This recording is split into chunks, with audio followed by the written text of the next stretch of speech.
પંચાયતોની ચૂંટણી યોજાવાની છે। 3541 ગ્રામ પંચાયતો માટે આવતીકાલે સામાન્ય ચૂંટણી એટલે કે મતદાન થવાનું છે। મતદારોમાં ઉત્સાહ જે છે તે જોવા મળી રહ્યો છે। બીજી તરફ કાર્યવાહી કયા પ્રકારે કરવામાં આવી રહી છે, ચૂંટણી આયોગ દ્વારા શું પ્રક્રિયા જે છે તે પૂર્ણ કરી દેવામાં આવી છે, સમગ્ર મામલે વધુ માહિતી મેળવીએ કશ્યપ જોશી પાસેથી। કશ્યપ,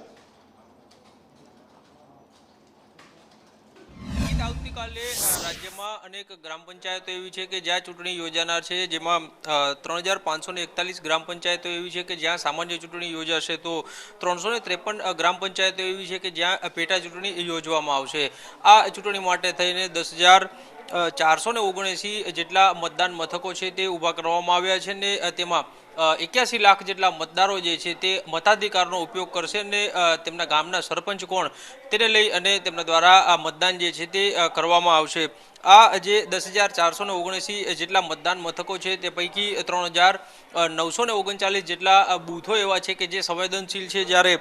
336 બૂથો એવા છે કે જે અતિ સંવેદનશીલ બૂથ માનવામાં આવે છે અને આ તમામ જગ્યાઓ પર પોલીસ દ્વારા ચુસ્ત બંદોબસ્ત છે તે રાખવામાં આવ્યો છે અને શાંતિપૂર્ણ માહોલમાં ચૂંટણી યોજાય તેના માટે થઈ અને જિલ્લા કલેક્ટરો અને જિલ્લા એસપીઓ છે તેને આ જવાબદારી સોંપવામાં આવી છે અને આ તમામ જવાબદારીઓ છે તે પૂર્ણ કરી લેવામાં આવી છે। ગાંધીનગર ખાતેથી ચૂંટણીલક્ષી જે કોઈ મટીરિયલ છે તે ડિસ્પેચ કરી દેવામાં આવ્યું છે અને તમામ જે મતદાન મથકો છે ત્યાં આ તમામ મટીરિયલ જે છે તે પહોંચી ગયું છે અને ચૂંટણી અધિકારીઓ છે તેને પણ આ અંગે સૂચનાઓ છે તે આપવામાં આવી છે અને ગામડાઓમાં કોઈ જૂથો છે તે સામસામે ના આવી જાય અને શાંતિપૂર્ણ મતદાન થાય તેના માટે થઈ અને તમામ તૈયારીઓ પૂર્ણ કરવામાં આવી છે।